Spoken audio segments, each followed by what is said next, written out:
Management of diabetic ketoacidosis. DKA के patient को emergency में मैनेज करते हैं। पहले घंटे में किस तरह से मैनेज करेंगे, नेक्स्ट 12 आवर्स में एंड देन नेक्स्ट 24 आवर्स में पेशेंट को किस तरह से मैनेज करेंगे। ठीक है, अब पेशेंट को आते साथ पहले फ्लूइड्स देने हैं क्योंकि पेशेंट डिहाइड्रेटेड होता है, पोलीयूरिया की वजह से डिहाइड्रेशन हो जाती है पेशेंट को, फ़ौरन से फ्लूइड्स देना है। 6 लीटर टोटल हम पेशेंट को फ्लूइड देते हैं।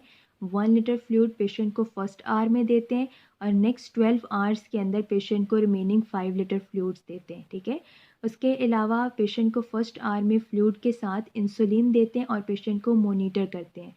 ठीक है, सबसे पहले तो पेशेंट को सोडियम, यूजुअली जो फ्लूइड चूज़ किया जाता है दैट इज़ सोडियम क्लोराइड।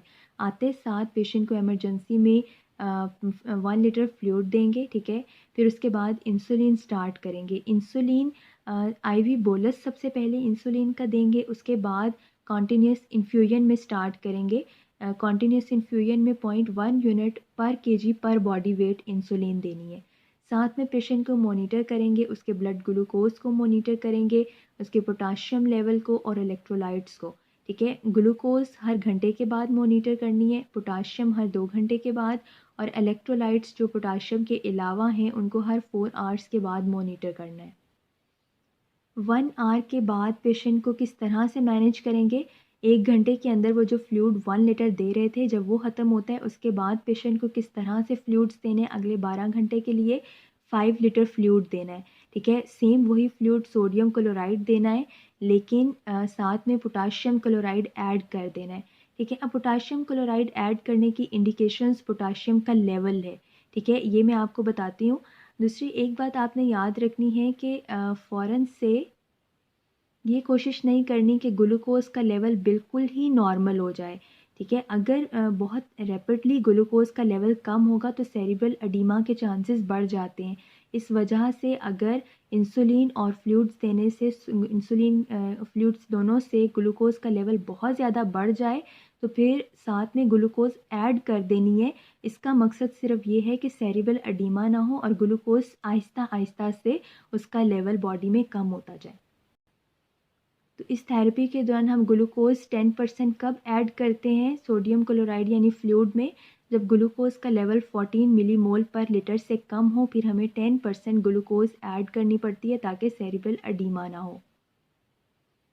इस 5 लीटर फ्लूइड में पोटाशियम क्लोराइड ऐड करते हैं। उसकी इंडिकेशन क्या है कि अगर तो पोटाशियम क्लोराइड का लेवल ब्लड में 5.5 से ज़्यादा है फिर तो सोडियम क्लोराइड में पोटाशियम क्लोराइड ऐड करने की ज़रूरत नहीं है।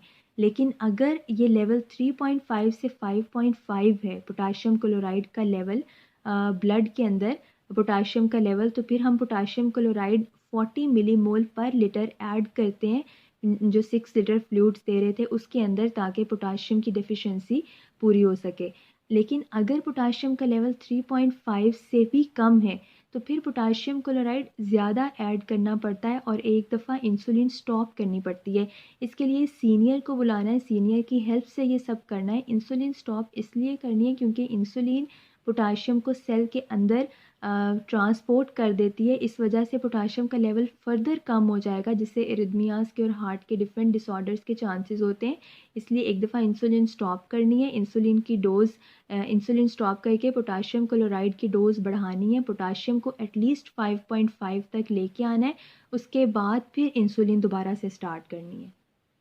12 घंटे तक इसी तरह से पेशेंट को फ्लूइड्स देंगे, साथ में पोटाशियम क्लोराइड देंगे।